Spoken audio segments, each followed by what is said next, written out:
আওয়ামী লীগের ইতিহাস হচ্ছে ইসরায়েলকে পরোক্ষভাবে স্বীকৃতি দিয়ে বাংলাদেশের পাসপোর্ট থেকে ইসরায়েলে যাওয়া বন্ধ করার যে নিষেধাজ্ঞা ছিল সেটা তুলে দিয়ে আওয়ামী লীগ ইসরায়েলকে পরোক্ষভাবে স্বীকৃতি দিয়েছিল।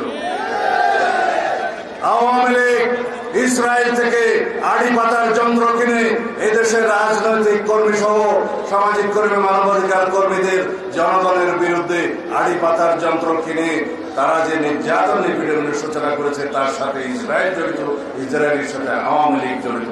আমরা তারা নিন্দা এবং ধিক্কার জানাই। আজকের দিনে সারা পৃথিবীতে সমস্ত দেশে, সমস্ত গণতান্ত্রিক বিশ্বে, এমনকি আমেরিকাতেও ফিলিস্তিনের জনগণের পক্ষে ব্যাপকভাবে আন্দোলন হচ্ছে, কিন্তু এই গণহত্যা বন্ধের কোনো আমরা ইশারা ইঙ্গিত দেখছি না।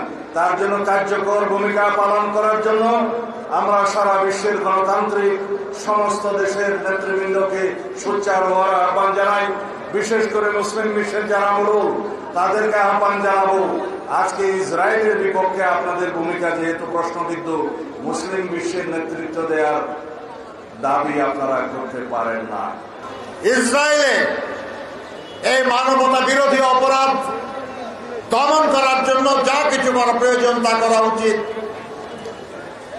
আমার বন্ধুরা বলেছেন ইসরায়েলি পণ্য বয়কটের কথা, আমি এটা সমর্থন করে বলছি। বয়কট মানে কি? বয়কট হলো আমি সেটা ব্যবহার করব না, এমনকি কেউ যদি আমাকে উপহার হিসেবেও দেয় আমি সেটা গ্রহণ করব না। কিন্তু আমরা দেখেছি আমাদের দেশেও কিছু কিছু জায়গায় ইসরায়েলি প্রতিষ্ঠান বলে কিছু কিছু জায়গা আক্রমণ করা হচ্ছে, সেখান থেকে কিছু জিনিস লুটপাট করা হচ্ছে। আমরা যেটা বর্জন করতে চাই সেটা কেড়ে নেওয়ার চেষ্টাও কিন্তু অপরাধ।